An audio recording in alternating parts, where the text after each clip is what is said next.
your outcome through the eyes of elite performers.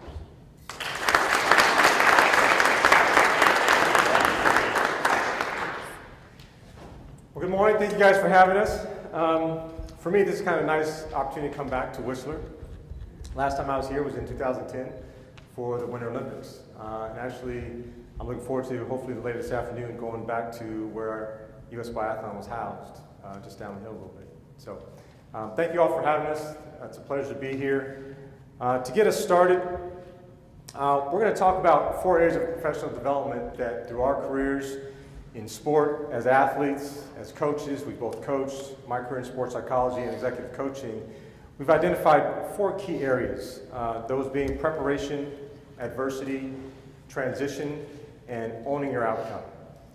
And as we go through those, we'll talk about our experiences, of course, but hopefully we'll be able to relate them to some of your experiences, and we encourage you to talk with us, so it's more of a discussion and not just us talking at you. Okay?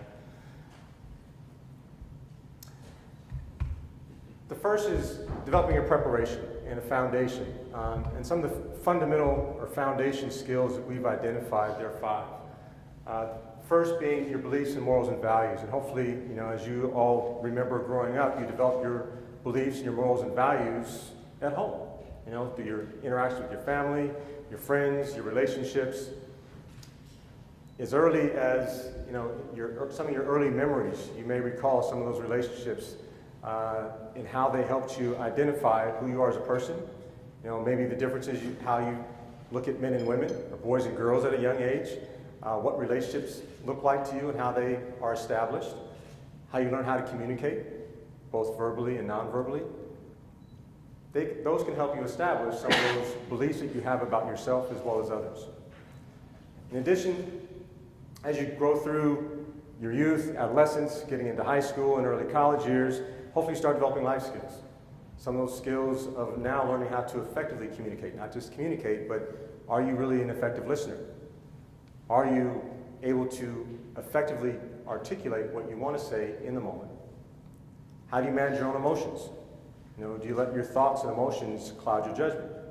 Or can you work through those with effective life skills that you've developed? Are you able to discern or develop certain skills of discipline? How that discipline plays into your ability maybe to develop time management skills, and how that will play into not only your college career, but hopefully your professional career. One of the things that, as I went through high school and college, had some early success, and before I graduated high school, I won 5 national titles in track and field as a Junior Olympics. And I went into high school, as it was just announced, I set a state record in the 110-meter high hurdles. It's about almost 32 years old now. So I went into college at UCLA, and I was expected to be as good, if not better, going into college. And I was the only athlete coming in as a full-ride scholarship athlete. And I was entering a team, though, that had just won nationals, NCAA championships, and they had not only Olympians on the team, but numerous Olympic gold medalists on the team. So walking into that environment was a bit daunting. So I had to rely on some of those early developmental skills that I thought, developed as a high school athlete. But once I got to UCLA, I had the opportunity to become more familiar with John Wooden and his practices. John Wooden is the famous Hall of Fame coach in basketball at UCLA. And so I started understanding more about his pyramid of success that we'll get into a little bit later.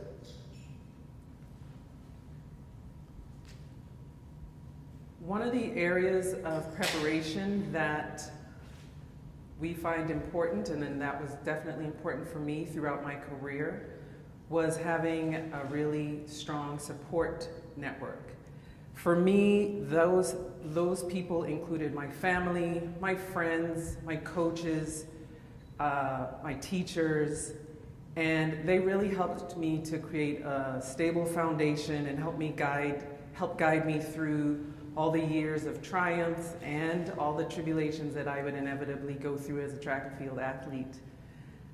My mother, for instance, knew that I was extremely shy.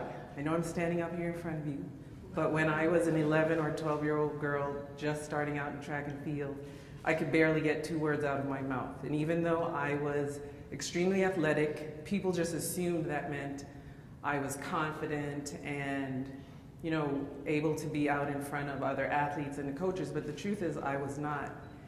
And so had it not been for my mother's willingness to literally sit every single day with me at practice in the stands off to the side so I could go like this and see her sitting there, I would never have been able to have any sort of career as an athlete because I wasn't strong enough at that time to do that on my own. But she saw that I had talent, and she was willing to be that support system for me until I was able to stand up on my own 2 feet.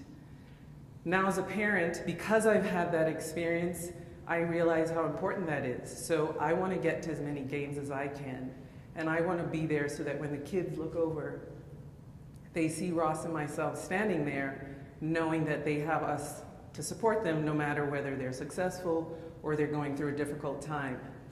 And really at the end of the day, when you are successful or if you have had a challenging time, it doesn't mean as much to you if you don't have people to share that with. The next point for us that we find important is competence creates confidence. And by that I mean the repetition of any particular skill is the thing that gives you confidence in your ability to execute that skill. I've heard it said that it takes 10,000 repetitions of anything to master that particular skill. I'm pretty sure I jumped way more than 10,000 jumps in my career, but I certainly put that amount of work in. And there's nothing quite like that to give you that feeling when you walk out on a stage with the best athletes in the world, to feel that, hey, I'm supposed to be here too. Have you ever seen that in an athlete? Has anyone here ever noticed, maybe you're watching TV and you're watching a football game or, I don't know, basketball game, and you see an athlete walk out on the court and you can tell without them opening their mouth that they feel confident about themselves? Have you ever seen that? Yes. I always look at the tennis player Serena Williams. I've heard it said numerous times that she wins matches before she even plays the first point because of the way she walks out onto the court. Everyone's intimidated. They know she's put in hard work. She knows she's put in hard work. And she exudes that type of confidence and power and strength. And in that moment, many, many times, she's won that match before she even steps up to the line. And it's because she's put in the work. And there's nothing that can replace that. The last thing is work ethic. Work ethic is something, a lot of times people can't teach you that. You know, you're born with that. You can improve it, but a lot of times it's innate. And true work ethic is seen when nobody's watching you. Your boss isn't watching you, your coach isn't watching you, your teammates aren't watching you. You're not getting credit for this stuff. You just know that in order for me to improve, I need to do this extra stuff on my own. And the willingness to do that and to not find excuses like, oh, it's raining outside. It's a perfectly good excuse not to go to track practice today, and still go. That is when you're showing not only to yourself, but those around you that you are willing to put in that hard work. And then no one can take away from you when you reap the success of your efforts. And one little tidbit to add to the Serena Williams story, I had an opportunity when I was in Chula Vista at the Olympic Training Center to work with not only U.S. athletes, but also international athletes. And so I received a call from the Women's Tennis Association to work with a foreign athlete who just happened to live in the San Diego area. And one of her main issues, which she was very competitive, was competing against Serena Williams. She said she would come to matches, and if she saw she was matched against Serena, she already automatically just felt this sunken feeling, because the person I was working with was about 5'4", maybe 130 pounds. So very slight, small, but very quick, but not quite as powerful, not as dominating. And one thing she said when she would line up and she would see Serena cross the net, she said, I felt so small. I felt like a little person playing against someone who was not only much larger in stature, but also had this support and this background and confidence about her. So one of the things that we talked about that came out of our work together was how she could feel big and how she could, in her own mind, create a championship mindset. So one of the things we have identified in your preparation is how do you create your own successful mindset? And in my executive coaching, one of the things we talk about is DAC. DAC is direction, alignment, and commitment. And I encourage you guys to think about in your work, maybe as principles, what direction are you creating? What vision are you creating for your dealerships? Is it clear, not only to you, but to everyone that you're working with? Is it something that's written? Is it something that's spoken? Is it something that's exhibited? Maybe on boards, whiteboards, do we paperwork that you distribute? But is there a clear direction and vision? And with that, is there alignment? So does everyone in the dealership understand? Are they all aware of that same vision? From all your managers, all your sales reps to administration, every area of the dealerships, are they in alignment with that direction? And if so, you're likely going to have their commitment. If not, there's room to grow. Right? And that's where you start identifying where's our maybe alignment off? And in what ways can we help realign? And one way to do that is looking at your goal setting.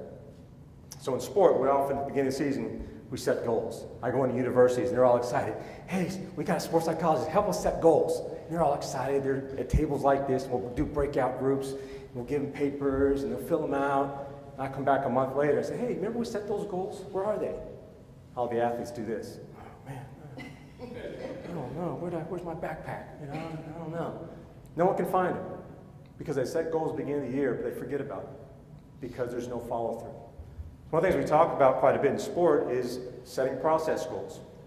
So once you have the outcome goal already established, do you have process goals? And one of the things we know in psychology research is our motivation lasts about, let me ask you, how long do you think motivation to achieve a goal lasts? Less than what? Less than 30 days.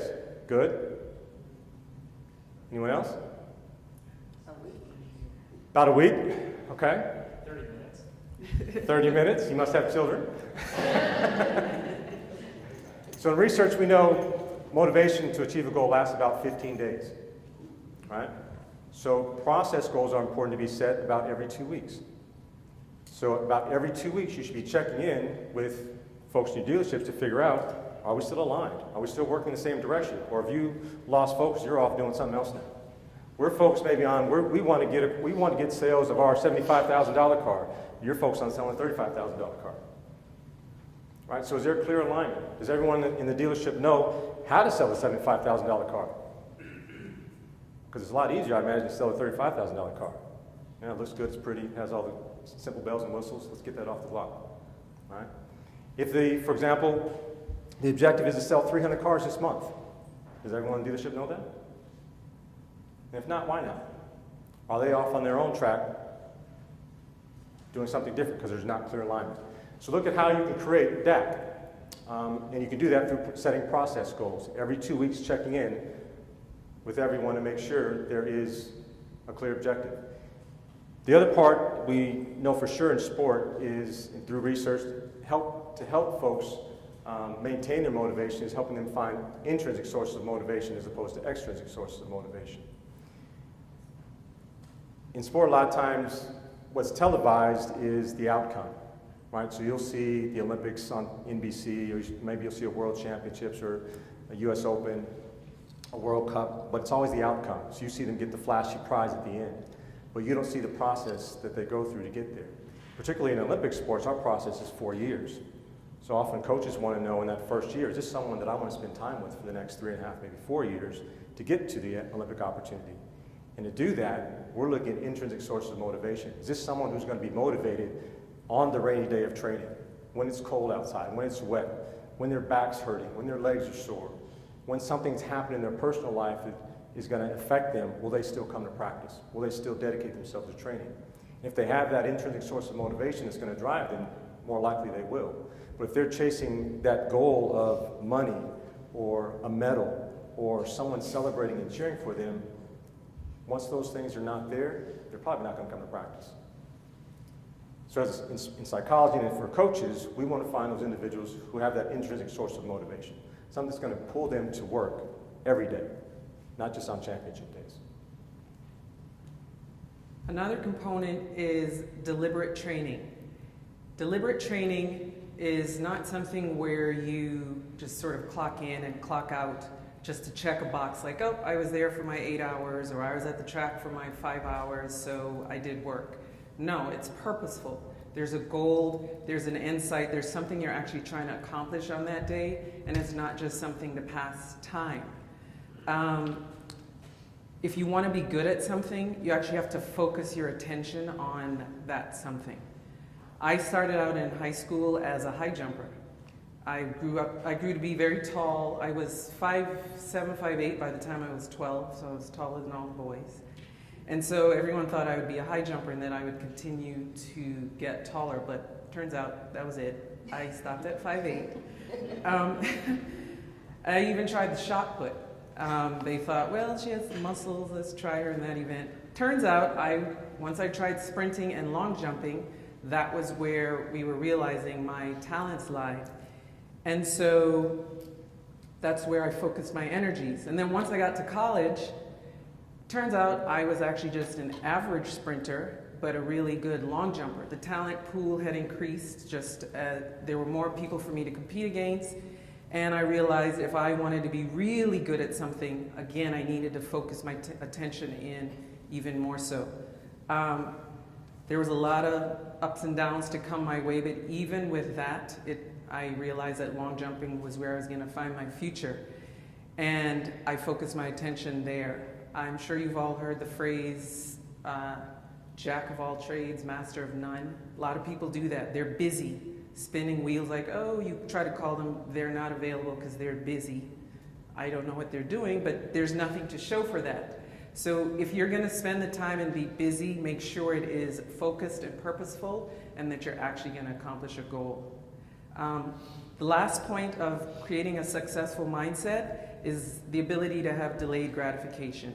That is not always easy because especially in this day and age with electronics and the easy accessibility of everything, people want results like right now, yesterday, before they even put in work. And for sure with the Olympics, as Ross mentioned, it's every 4 years. So what are you doing in these 4 years in between? You can't just sit around and wait and only train in that 4th year. That's not how it works. And people would ask me all the time, how do you stay motivated for something that's so far away? And the way I was able to do that was to set short-term goals for myself.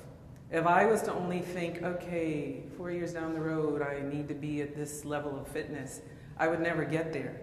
The way I was able to do that, I would set small goals that I could accomplish every day, every week. And once I could see myself improving incrementally, I would be like, okay, I got that, I can do the next thing, I can do the next thing. And before you know it, a year would have passed, be on to the 2nd year, and gradually putting in the stepping stones in order to reach that long-term goal.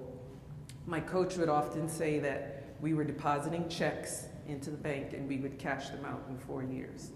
That's sort of the mindset that I had.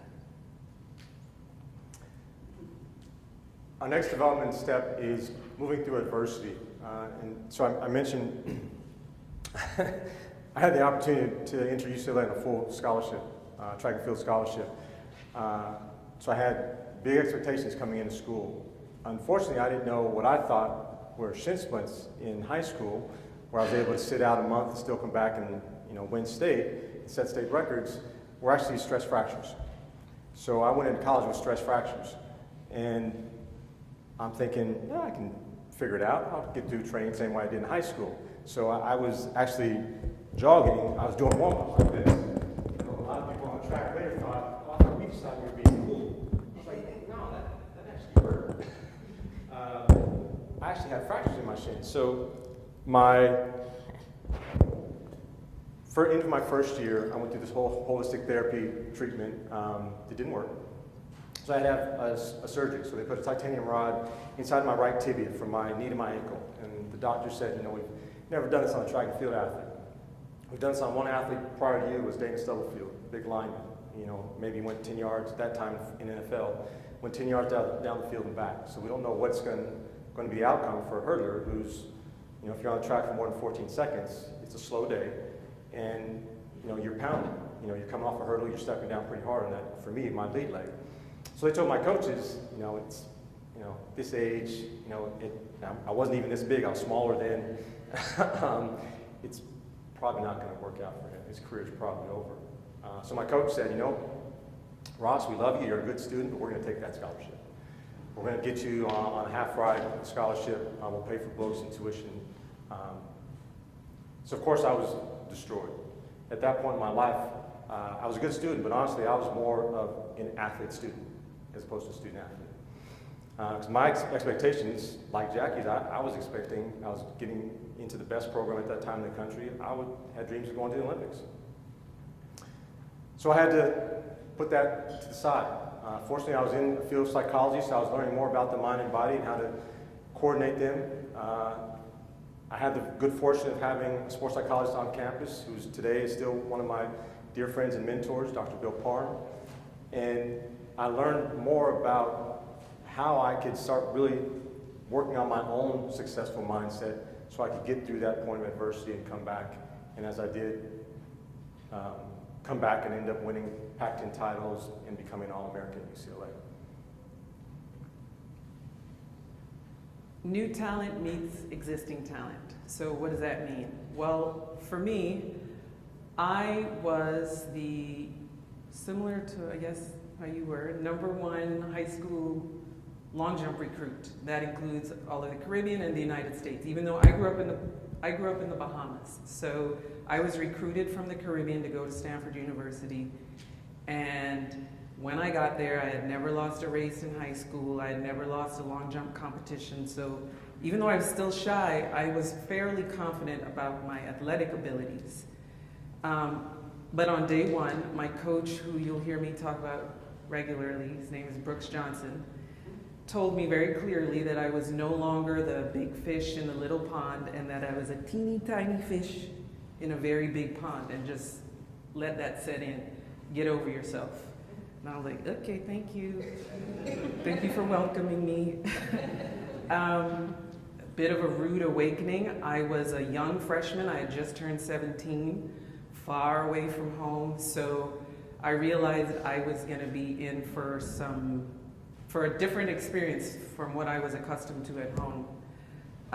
Took a little time for me to adjust to that, but I actually had to accept that that's who I now was, and I actually had to be okay with that.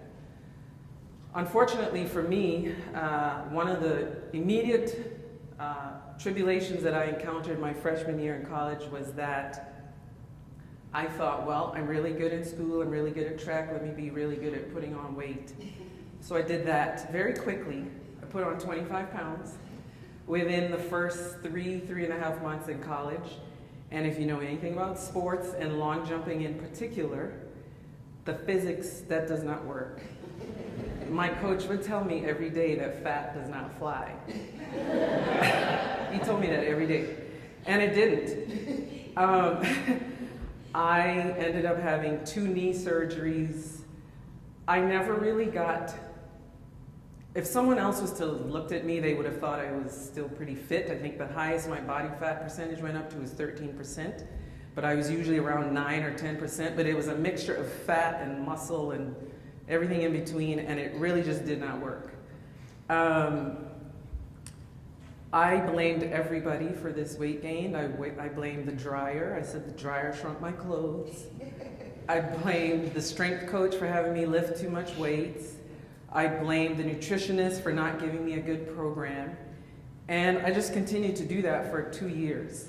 And suffice to say, my performances stagnated. I never even jumped the distances I had done in college. In high school, my first 2 years of college. Didn't qualify for NCAA championships, nothing. Just was walking around, eating dorm food, and being content to just be a participant on the track team.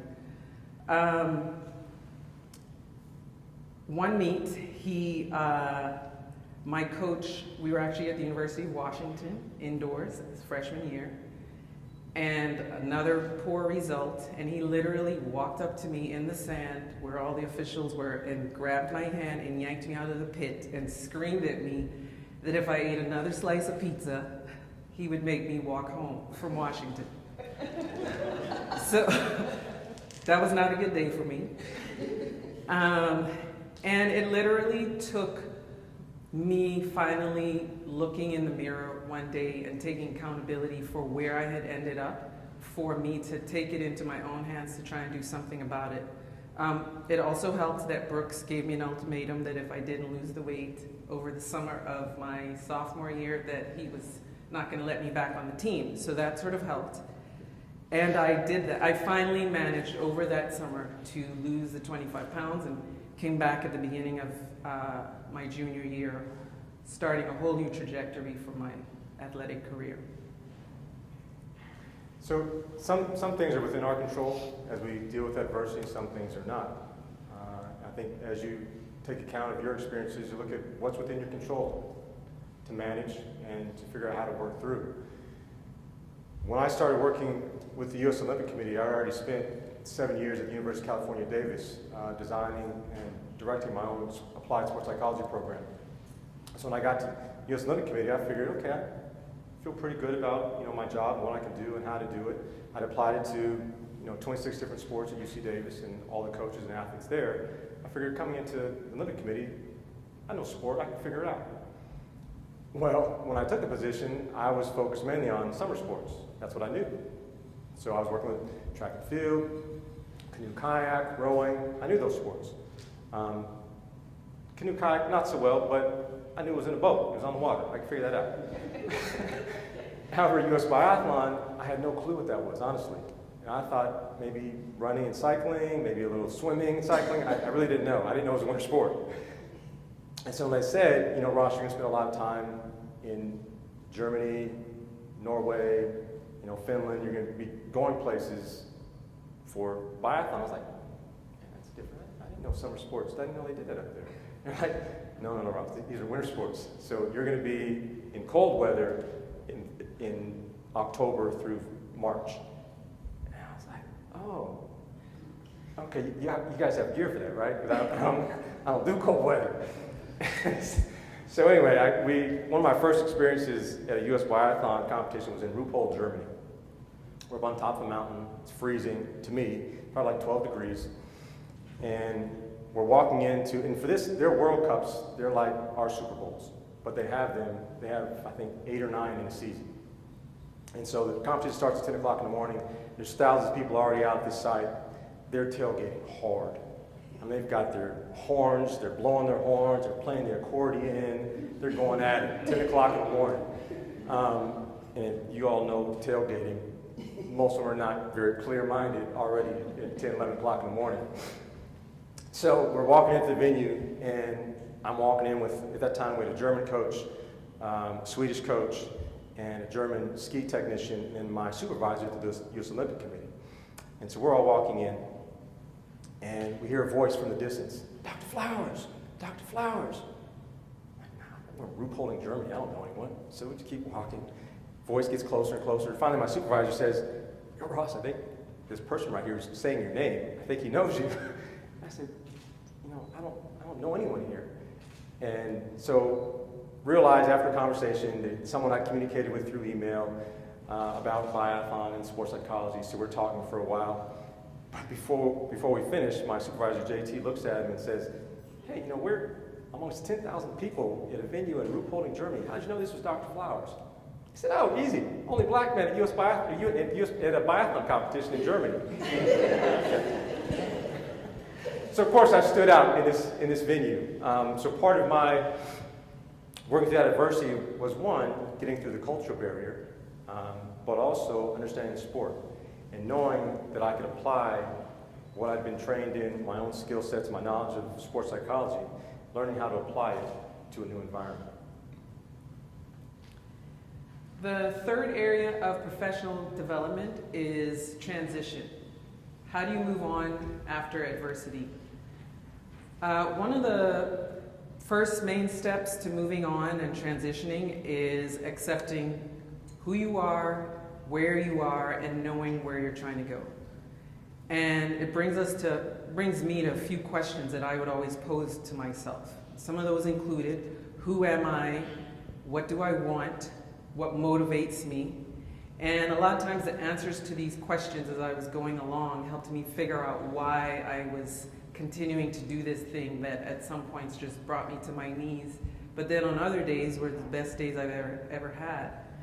And when times got hard and training got hard and results weren't as good as I wanted them to be, I had to remind myself of what was the real reason I was in it for. And aside from making my family proud and having their support, I had to think about, do I want fame? Do I want money? Am I trying to be great at something? And I realized at the end of the day, my barometer for success was simply if I did everything that I could, and if I worked as hard as I could, and if I didn't cut any corners, how good could I really be in track and field, and how far could I really go? Great thing about track is it's very quantifiable. I don't have to wonder if I'm one of the best jumpers in the world, just people thinking about it. There are actual numbers that can tell me this, and distances that tell me that. So it's actually one of the best things I like about the sport of track and field. It's black and white. There's no subjectivity. I don't get style points. I don't have to point my toes or look pretty doing it. I just have to have a good result. And so for me, that was always a good thing. It was also important for me to achieve excellence without PEDs, performance-enhancing drugs. People, when they're figuring out their why or how, they have to figure out what you're willing to do to get to that. And for some people, they're okay with doing anything, everything. I was never okay with doing everything legally. I had no interest in performance-enhancing drugs. That for me meant absolutely nothing. Toni Morrison, the great author and poet that recently passed away, had a great quote that I liked. And she said, if you can only be tall because somebody else is on their knees, then you have a serious problem. And I've always been of the mindset that if the only way for me to be great, if the only way for me to be successful was to cheat or lie or steal or take performance-enhancing drugs, then I really wanted no part of it. And my dad's a pastor, so I can assure you he would want no part of that either.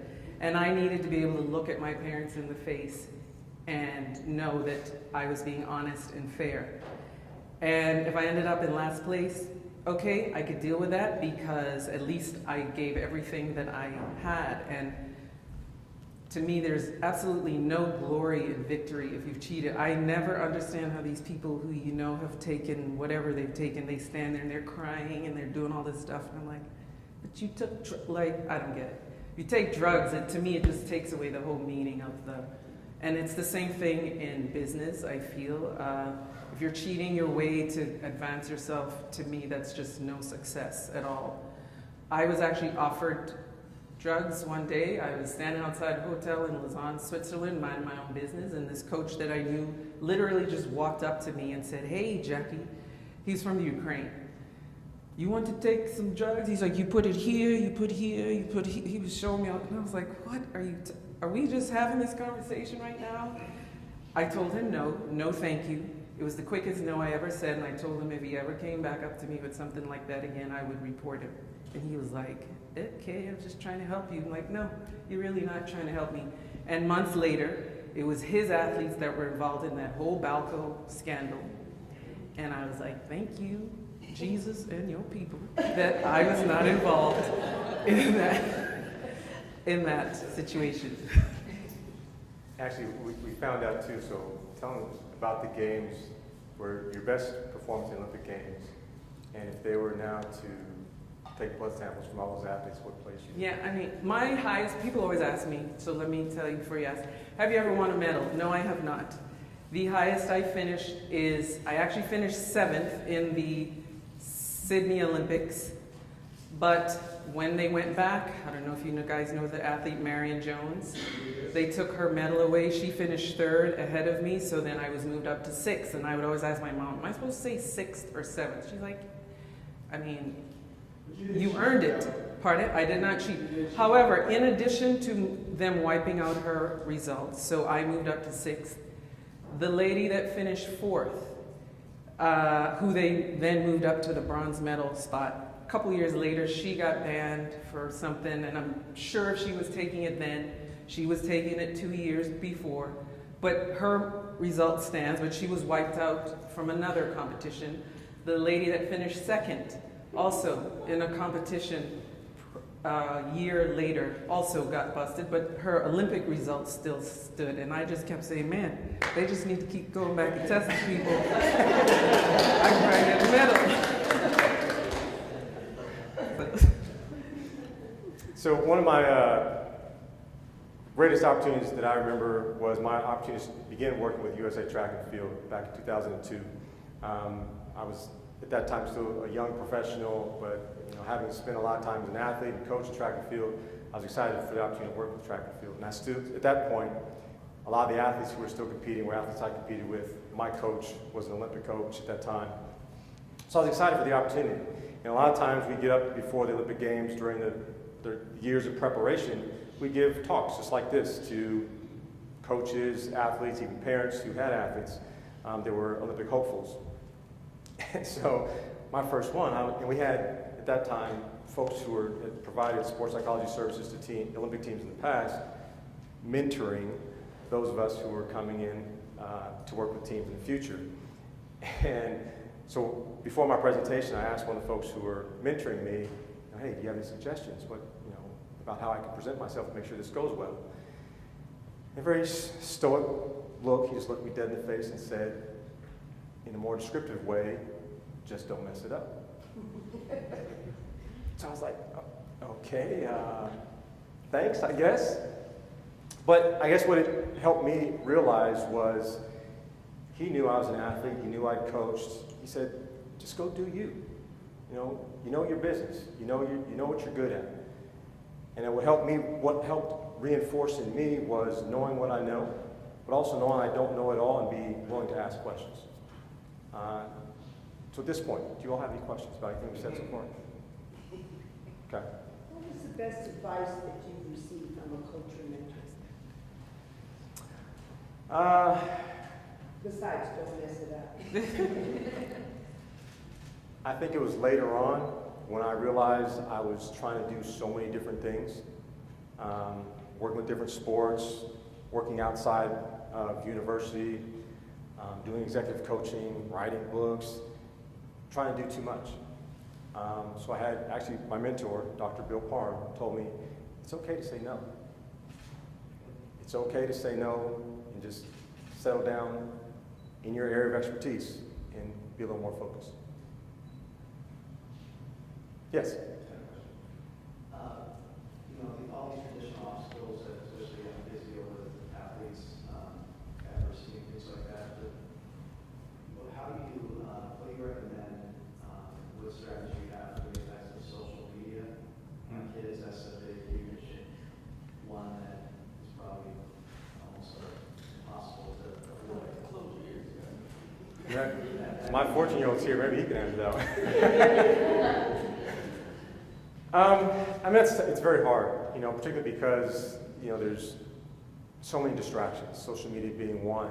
One of the things I've done for my kids, and when I talk with some of my clients, I encourage them not to allow their kids to have social media.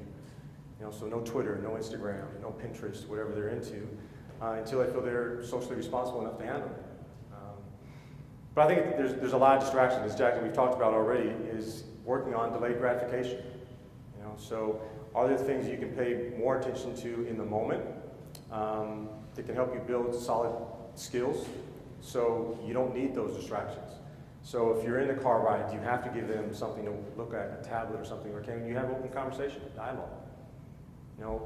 Both of us have spent time on campuses recently, and we walk around, like I walk around UCLA, and it's very hard to find someone who's not plugged in. and who's actually walking with their head up and looking around, seeing their environment.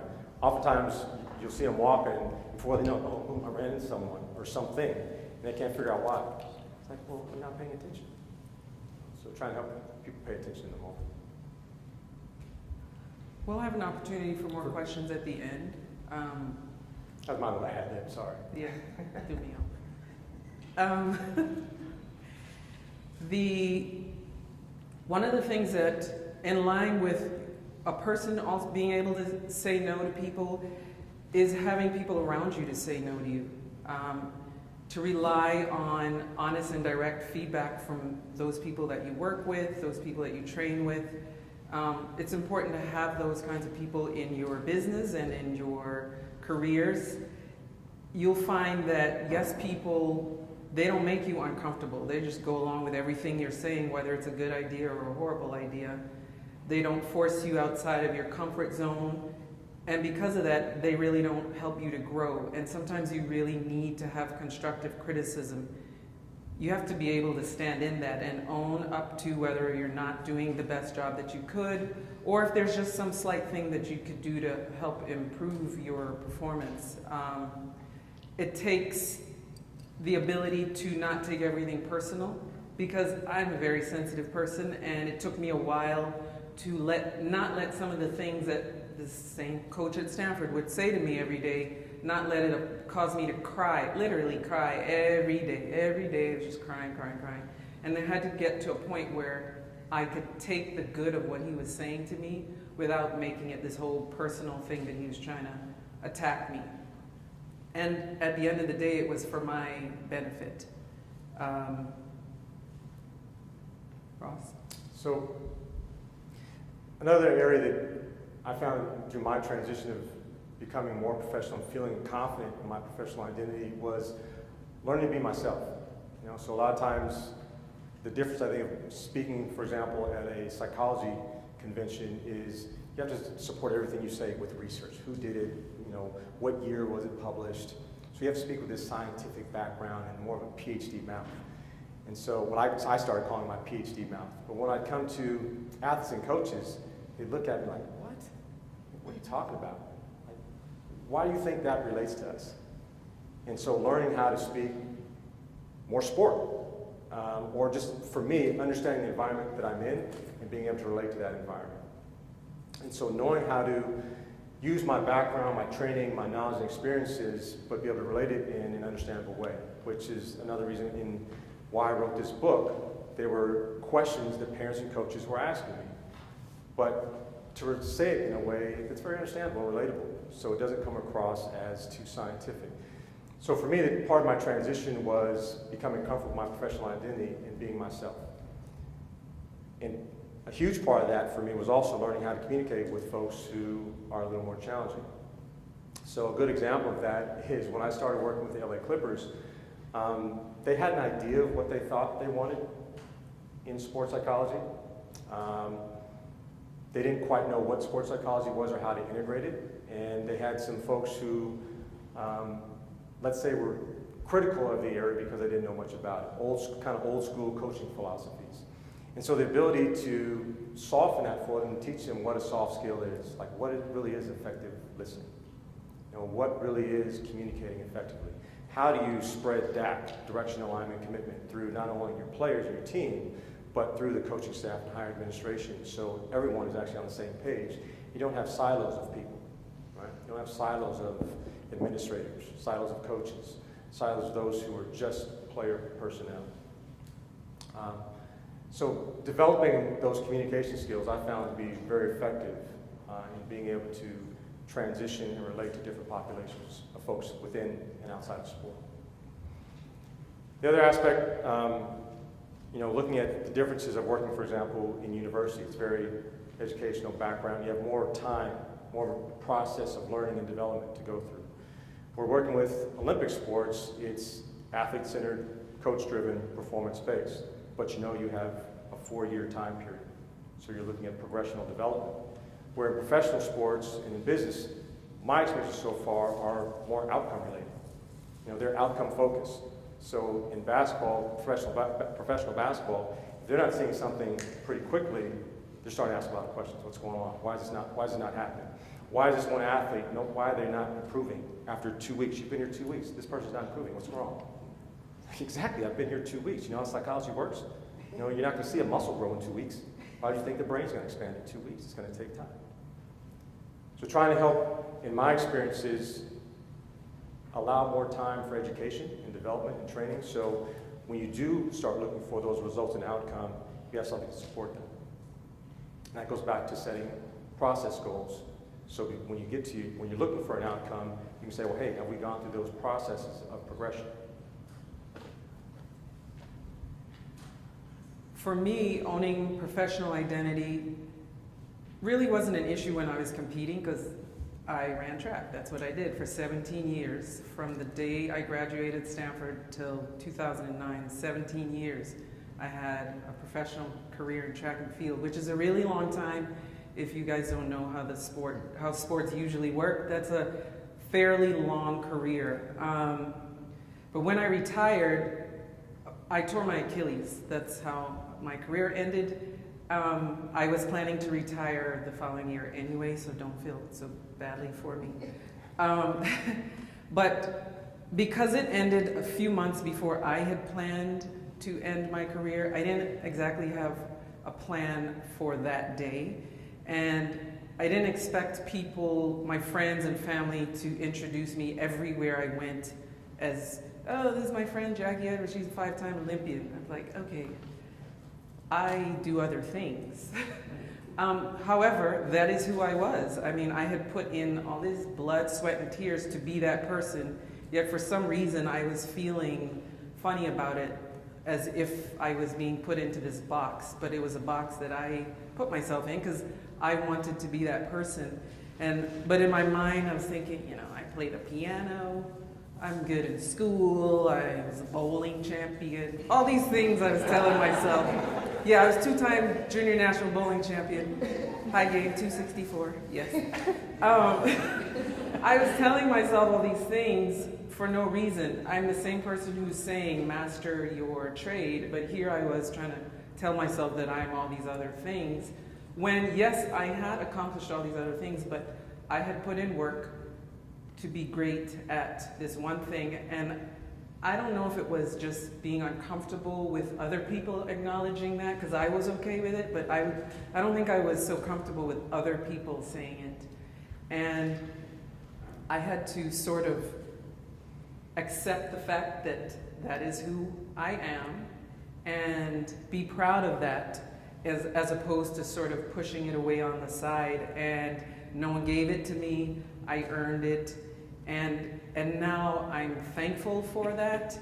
And it's a very different presentation of yourself to be proud or grateful for your accomplishments. I'm not talking about walking around being obnoxious or arrogant. That's not what I mean. I mean, if you put in hard work and you accomplish something, you get a promotion and you're the boss, feel good about that because you earned it. We're going to move into the last just area. looking at time. Yep. So, as we've kind of alluded to, owning your outcome is one of the things I look at in particular is knowing what your strengths are. And I actually tested that this morning on my son to see how he responded to this. But one of the things I do when I first start working with an athlete particularly is I ask them, what are your strengths? And it's always interesting to me to hear what someone maybe in middle school will say compared to someone who is either in college or for sure is a professional athlete. Who do you think can answer that question better, the younger individual or the older? Exactly, the younger. Younger ones tend to rattle them off like this. Well, I'm good at soccer, I'm good at video games, I'm good at math, I can, I make friends really quickly, and they'll just go on and on, they'll talk to you. Because they're not as cluttered as we are as we get older with what people expect of us, what we think we know about ourselves, or wanting to be humble, not wanting to be too arrogant, or if we are arrogant, saying the right things still, what we think people want to hear about us. So, one thing I think is very important is knowing what your strengths are. And if you're not really sure, get a 360 evaluation. Ask folks around you. If you all are principals, Ask people around you, what do you think I'm really good at? Where do my strengths lie? What are my strengths in communicating? What are my strengths in leadership? What are my strengths in negotiating? What are my strengths in management?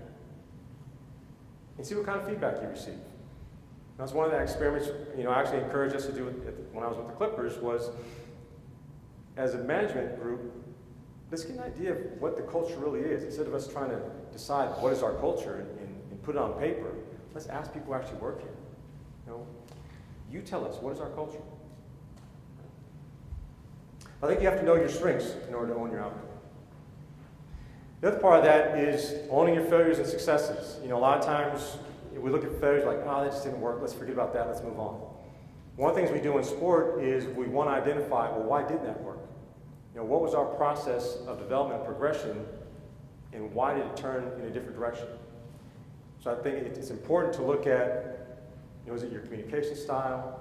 Are you really effectively listening? Are you managing the way you think you are? And if not, are you receiving feedback for that? So I encourage you, do a recycle. Get a 360 evaluation and figure out how folks really are experiencing you as principals or as leaders. But also with your successes. You'll have a lot of successes. Things go really well. Maybe you do sell those 300 cars in that month and things are great. And if they are, what did you do to get there? Did you follow a process of development that actually was successful? Was there clear DAC? Did you clearly communicate, get everyone aligned with your vision? So there's great commitment. Everyone's now internally motivated. Hey, let's do that again next month. Let's go for 400 next month. Well, instead of selling the $30,000 car, let's really target the $90,000 car now. And if that vision is clear, you'll have that alignment and commitment. But it's all part of your recycling. So are you evaluating your successes and your failures? My final Olympics was in 2008, and after the line for my trajectory to get there was very long and circuitous. After I lost that weight, the beginning of my junior year in college, I went on to win NCAA championships twice in my senior year, after having not even qualified at all in those first 2 years. And those results in college helped me to be able to have that professional track career.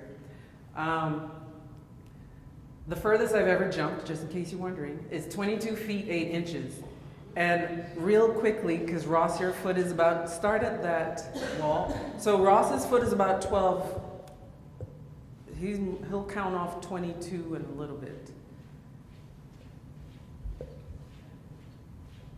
You might reach into this. 22. So with the inches, probably about right here to the wall. Trust me, I can't do that now. So don't ask me to show you because I am not able. But I really only wanted to compete in the Olympic Games one time. And even just him measuring that out, to me, it looks ridiculous. Like, I don't even understand how that happened. And sometimes I'm thinking, well, maybe they didn't measure it right, because that does not seem possible. But trust me, people jump further than that, so it's definitely possible.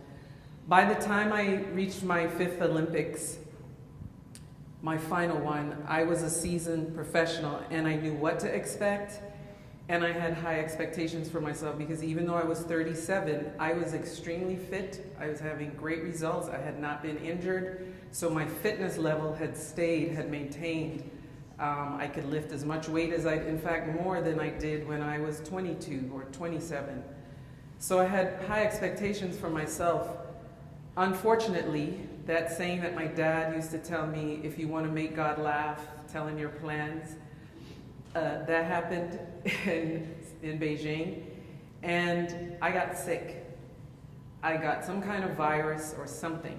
I still don't know what it was, but just picture frosted flakes on my face, and that's what I looked like 4 days before my long jump qualifying round. So I couldn't eat, I could barely drink for the 4 days leading up to my competition. And when you're trying to compete against the best athletes in the world, that is not the way to prepare. So suffice to say, my performance was horrible. All I could think about was getting off the field, because I looked terrible, I felt terrible, I had lost a bunch of weight, And in my mind, I was just like, really? Like, this is not how I planned this thing to go or how I planned to go out. It was my worst result of all the Olympics I had competed in. And all I could do was like gather myself, go through the media line. I had to stop. I competed for the Bahamas. And the media people were standing there and you have to speak to them. And it was live on the radio in the Bahamas. And first thing the guy said to me was like, Jackie Edwards, what happened? Why does your face look so terrible? I was just burst into tears. And I had to answer the questions and then drag myself off to the warm-up track. By the time I got over there was no one left. Literally every person had left the warm-up track except my college coach, Brooks Johnson, who was not a part of the Bahamas team. He was a coach on the US team, but he knew that I would just be about to, inconsolable. So he waited. He was the only person standing there. And he just welcomed me, and he was obviously the last person I would expect to see. And instead of kicking me when I was really, really, really at my lowest point, he gave me this great speech about how the sum of who I was as a person could never be measured in feet and inches. And for a person that spent her whole life measuring everything in feet and inches, that meant a lot to me specifically. He told me that my successes throughout my career could never be outdone by this one performance, and that I needed to be able to look at the bigger picture of all that I had accomplished. And he told me to stand up tall and walk out of that stadium with my head up high and my shoulders back, and to have some self-respect. And honestly, had he not been there in that moment, I'd probably still be laid out in Beijing, trying to figure out how to stand up. And you know what? He was right. Life is always going to be filled with all this ups and downs, and it sounds so, people say this stuff all the time, but it's true. And if you're only going to judge yourself by your greatest high or your lowest low, that's really not actually an accurate portrayal of what your life and career has actually been. He asked me if I had given everything I had, and I said yes. He asked me if I had always played fair, and I said yes. And he asked me if I had made my family and friends proud, and I said yes. And he said, that's it. That's all the answers you need.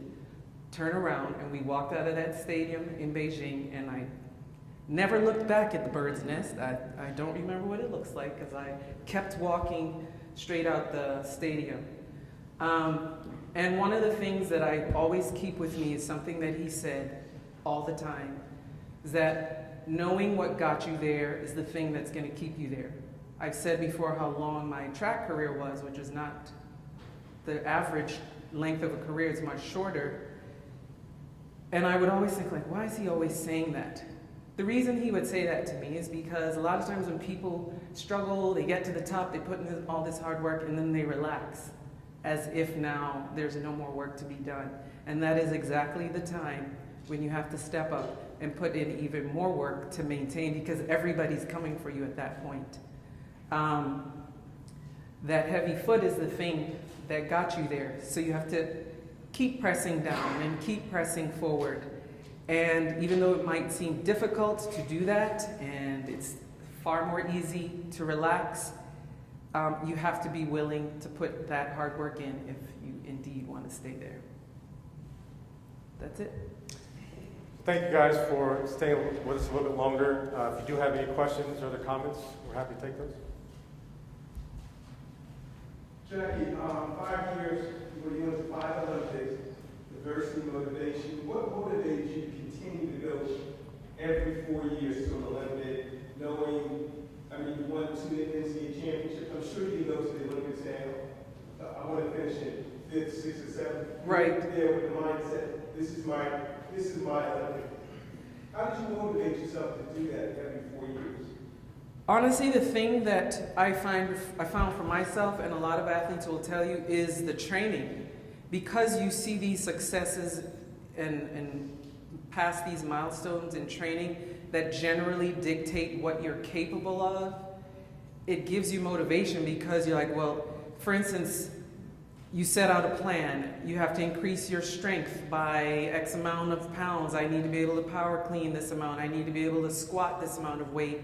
So then if I'm starting out at squatting 300 pounds and my coach says, if you can get to 350 pounds, this lady that jumps such and such, she squats that, and that's one of the components. So then I check that off. Okay, I'm at 350.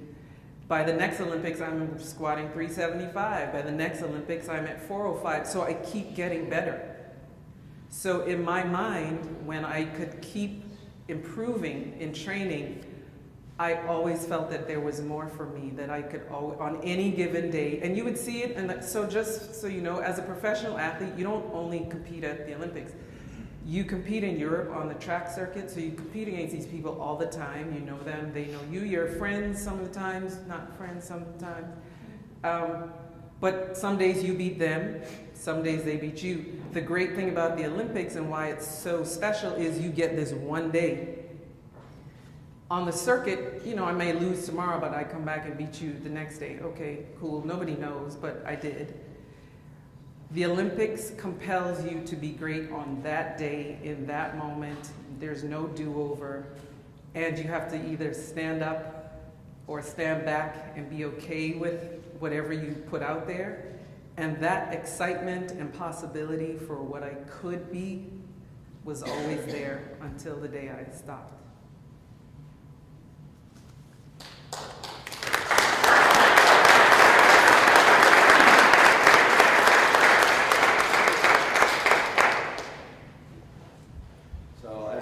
Yes. I do have one question that's always bothered me about Jackie and Ross. I know that they got married last September. They know each other a while.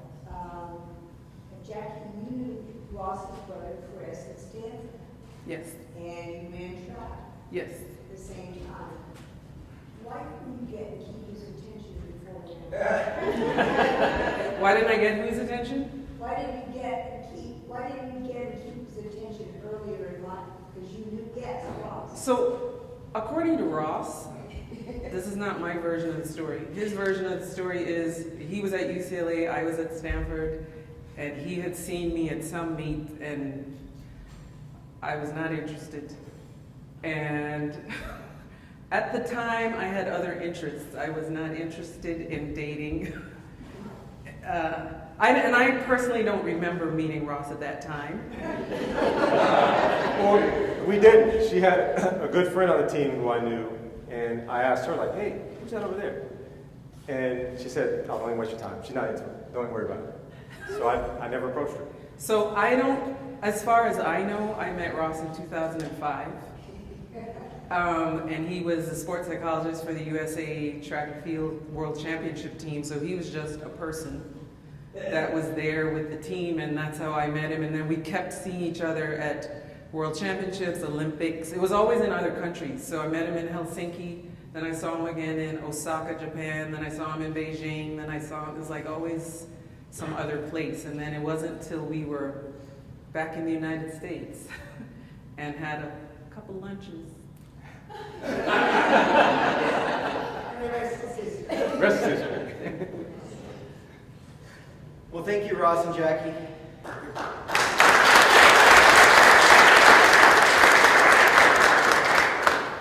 Your personal stories and guidance on how to tackle adversity and own the outcome are truly inspirational. We'd also like to thank our friends at Integrated Claims Management for sponsoring Ross and Jackie this morning.